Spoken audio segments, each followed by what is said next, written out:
Hi everybody, Coach Tiffany here. Gosh, it's been a while. I've been focusing on writing blogs and out doing talks, and so I haven't been on live in quite a while. But I wanted to say hello and talk to you about something that's been on my mind.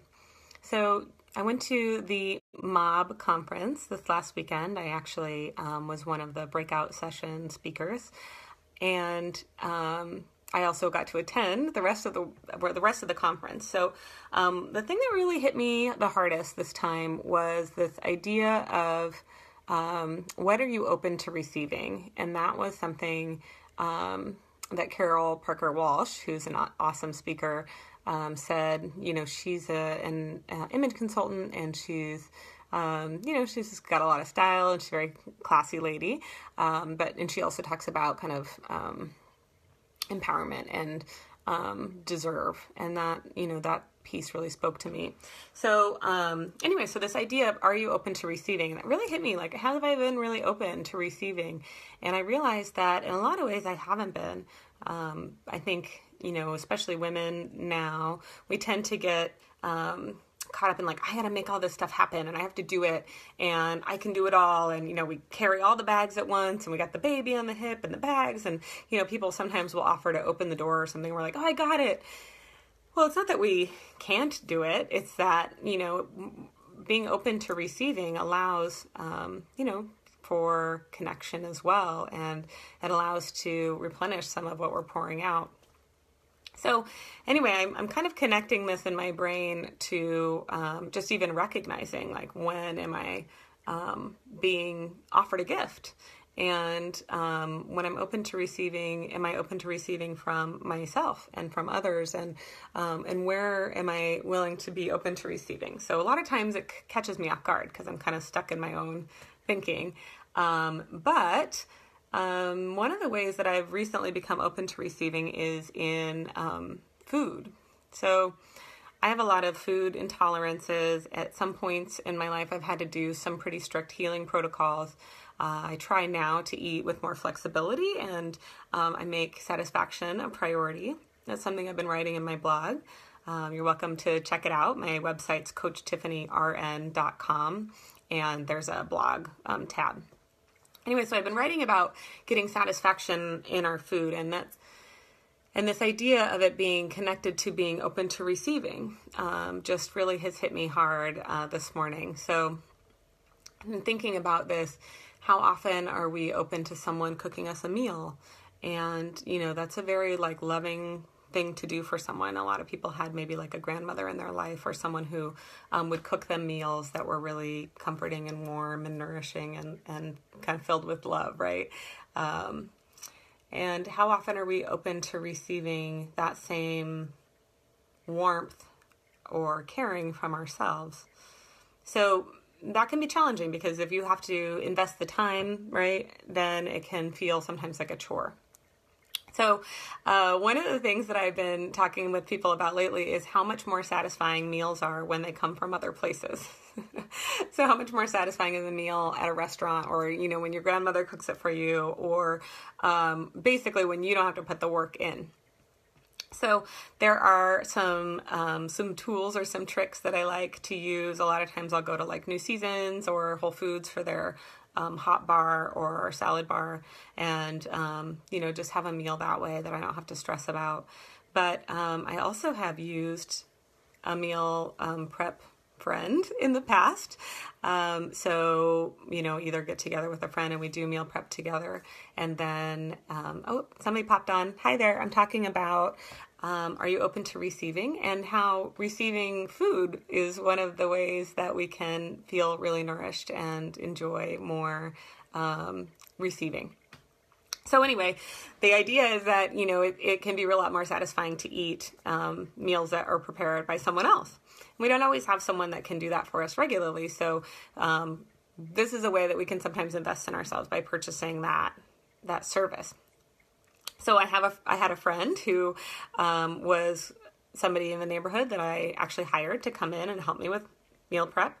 And I was describing it to someone, how wonderful it was to come home. She would put something in the crock pot or make some soup, something like that. So I'd come home and there would be like a fridge full of food that was mostly prepped that I could throw in the oven, but also there would be like a hot meal waiting for me, and how wonderful that felt.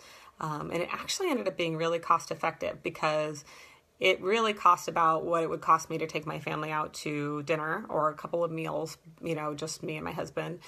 So it saved me from going out to eat a lot. And so that actually saved me money in the long run.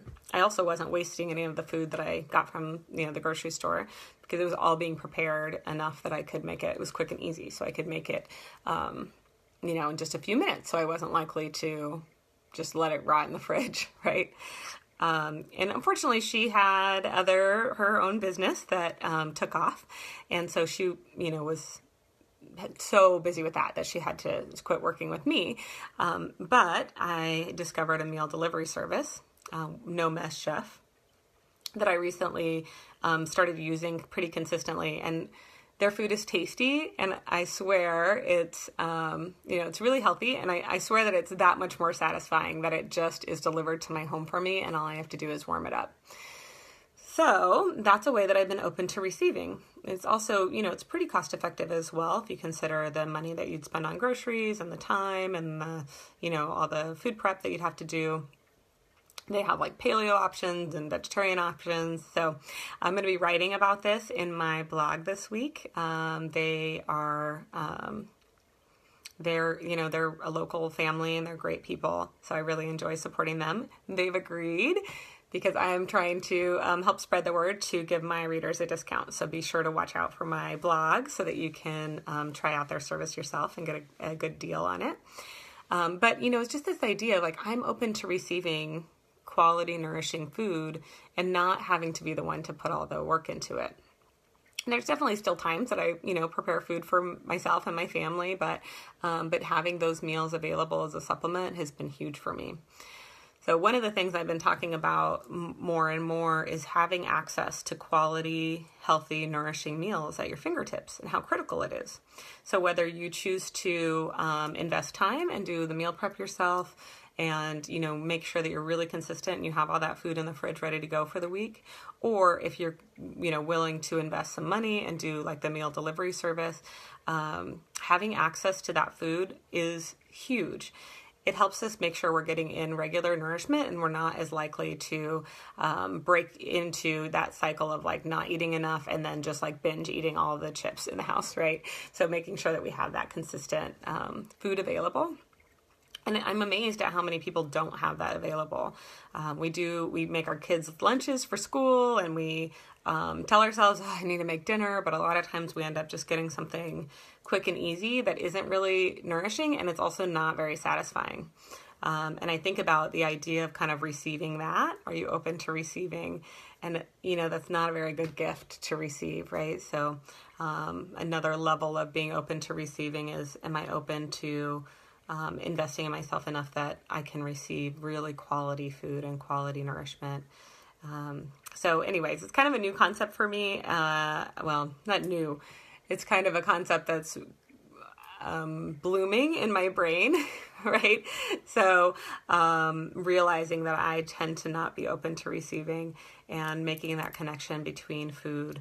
That is something I've made a priority because of my health, but now I'm going to make it a priority to receive some really beautiful meals.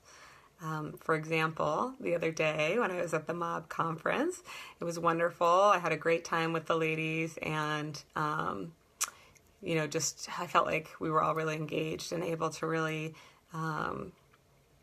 expand each other's minds around meal prep and around food satisfaction and nourishment. But I failed to do my own food prep. And so I was like, man, I'm hungry right after the conference. And so I just texted my husband and said, hey, I'd really like to go out for a celebratory dinner. And so he suggested sushi. And I was like, oh, that sounds pretty good, and trying to eat a little more flexibly. And that's something that is, I can enjoy. But, I don't usually go out to sushi. And we ended up going to Bamboo Sushi downtown. And, that place is a pretty spendy sushi place. But I was like, okay, I'm just going to be open. And I ordered some food. And it turned out to be so beautiful. And it definitely felt like a gift that I could receive. So they brought out, I ordered this mackerel. and they brought it out in this like bamboo basket on a tray, and the tray turned out to be like apple wood, something like that. And so they opened the first layer, and the first layer was smoked chili peppers. And so like the smell just like wafts up, and it smelled like spicy and roasty and strong and really flavorful.